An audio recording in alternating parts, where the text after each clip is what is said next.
Today's guest is the type of guest I'm always fascinated by, and it really has nothing to do with their particular industry. It has to do with the fact that this is a guest, like other guests I've had before, who have been very successful over here, and they take everything they learned, and now they're successful over here using stuff they learned. They're just successful people, exactly like we have to have here on the show. My guest's name today, she's Cheryl Lynn Mobley. She's the guest you're going to meet here in a sec. Her company is reCalibrate. I like the name of your company for starters. Cheryl, welcome aboard. How are you? I am great. Thank you so much for having me here. Well, thank you for being here. And the way I started the thing today, I don't want to embarrass you, but it's my show and it's kind of what I do. Do what you want. We're going to get to reCalibrate here in a second, but back it up just a little bit. I was talking about what you used to do, so if you don't mind. No, not at all. So no one was more surprised than me when I found myself being asked to serve as a hospital president. I was like, no, I really didn't want to do that, but okay. And so I ended up, for 5 years, I was a hospital president and had the fabulous experience of working with an amazing team who did things that people said couldn't be done. And we would hear people say to us all the time who were familiar with a lot of other hospitals, right? And they would go, you make it look easy and I know it's not. What do you do?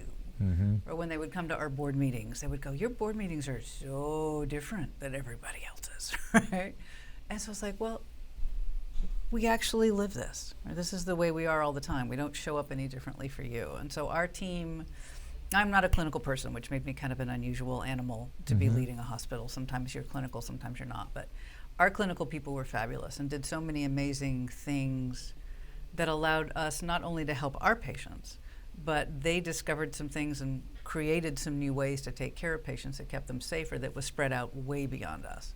And so to me, that it doesn't get any better than that. Right? Well, I got to tell you, speaking not Bryan the talk show guy, but Bryan, we're all potential patients, let's face it. Yes. That's exactly the way I want my hospital to be when I get there. Absolutely. So is it fair to say then that your background, being the president of the hospital, kind of led you on a similar yet different path coming up with reCalibrate? Yeah, it was actually interesting. I mean, I hadn't really planned this. And what started happening was we would get all these comments. You make it look easy. What do you do? And I was like, well, just what we do. I mean, you had to kind of think about what that was that made us different. And then I had a couple of my folks go out to off-site events. And they didn't say this together, so completely separate. One of them says, I really like our bubble. And they go, what happens out there, what people are talking about, would never happen here. And that was really my nudge out. Okay. Because I'm like, the hospital is great. Absent anything really horribly unforeseen, it's going to continue just fine if I'm gone. Because it wasn't just about me, it was about all of it. Sure. But there's a lot of other places that want to be different, that want a different experience and don't know how, because if they did know how, they'd already be doing it. And so I felt like it was my obligation, honestly, to get out and help other organizations who wanted to go that way. Here's what you need to do. Right? Here are the specific things that you need to be thinking about. Here's the questions you need to ask. Because I'm a fabulous, annoying 2-year-old with my questions. I'm really good at that. And so I was kind of known for my questions in the hospital setting. Because from my perspective, your questions are going to frame the answers. If you don't ask the right questions, your answer's useless. Fair enough. Right? Fair enough. So I ended up going completely outside. I mean, some of my clients are healthcare, some are not. Because I don't come in and say, well, you should put that oil well right here. Yeah. Like, I expect you to know that. That's your area of expertise. It's that how, it's the bigger picture that I come in and my company and my team comes in and helps with. Well, and the interesting thing about it, you're talking about the framework that anybody's going to have regardless of what their industry may be, but you don't think of yourself as a consultant. Explain on that. What's your definition? I don't, because one of the things, again, is as I'm sure you've experienced too, you start with something, you think it's going to go here, and you're like, oh, no, I'm over there. Okay. But you had to get in motion to do that. Right. And I honestly thought I would just be serving executives as kind of an executive coach, right? But being unusual in that I had been one. It's a different animal if you've actually sat in the seat and then helped somebody else. And what I learned with my very first client is, no. They want me to tell them what to do. They want me to tell them what to pay attention to. And while you certainly have consultants that can do that, from my perspective, we come in more as advisors because we are sharing with you how to get where we've been. We're not going, I think it might work if you do that. Yeah. I think it would be cool, right? I don't know for sure. Sure, because I've never done it before. But I've had success over here doing it this way. So I let's think try it could help if you use this same stuff here. And I worked with a ton of consultants in my other organizations, and they would often come to me or other subject matter experts and then kind of go back and go, look what we came up with. And I'm like, you didn't come up with nothing. You just picked our brains and then went and presented it as your own. Yeah. And so for me, that's the difference. It's about being an advisor. Fair. You know, it's about saying, we have done this. I laugh sometimes and say we're kind of like Sherpas, right? You know, it's like, here's where we need to go. Here's how we do this thing together.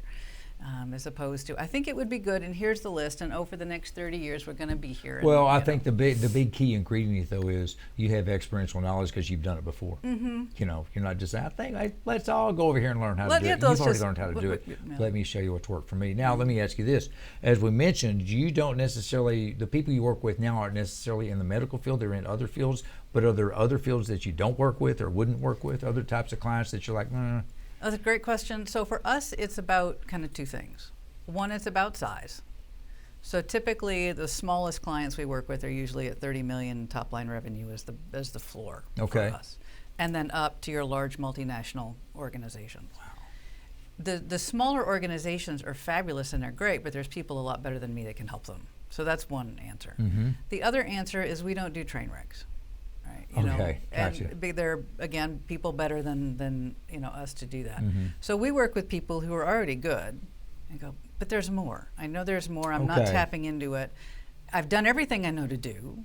You know, obviously I'm really good at what I do because I've already gotten here, but I want there.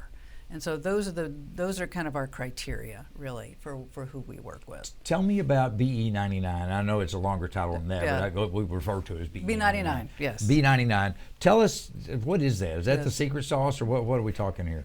So it was actually ironic because one of my giftings is not great little marketing things. So I look at other people for that. And I was working with someone who worked on Madison Avenue, and I was talking about our hospital and the fact that we consistently hit 99th percentile performance. So if you're in a hospital setting in this country, almost every hospital is judged by the same standard. Correct. And there's about 4,000 or 5,000. I mean, some have closed. So let's just say 5,000 for the sake of argument.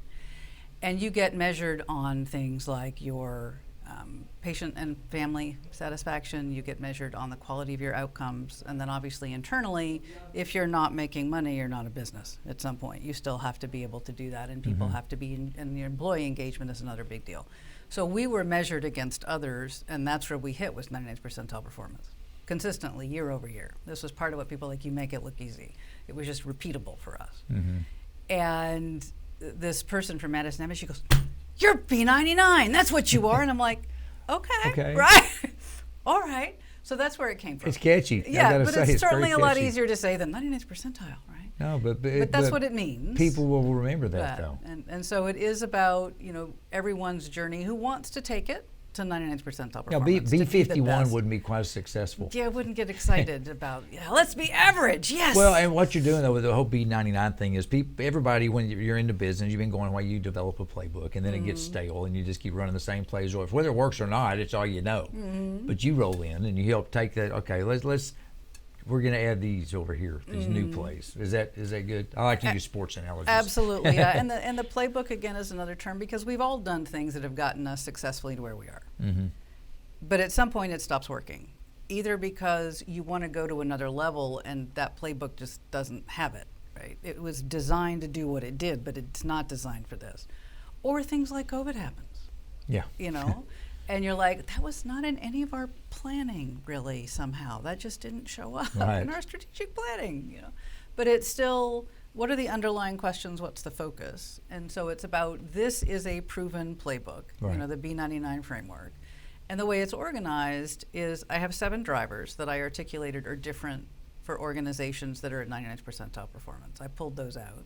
And then you look at a baseline for the other place and start putting the steps in place. I mean, I can't believe I'm out of time. Okay. But in a nutshell, the things that you do, they're not just medically related. They can help anybody who's open as long as they fit the certain criteria. Absolutely. You nailed it. Thank you so much, not just for being here today. I really appreciate that. Yeah. But thank you for being there yesterday and tomorrow for everybody that needs you. Appreciate it. Thank you so much. Folks, thank you for being here today. We'll see you next time on All In.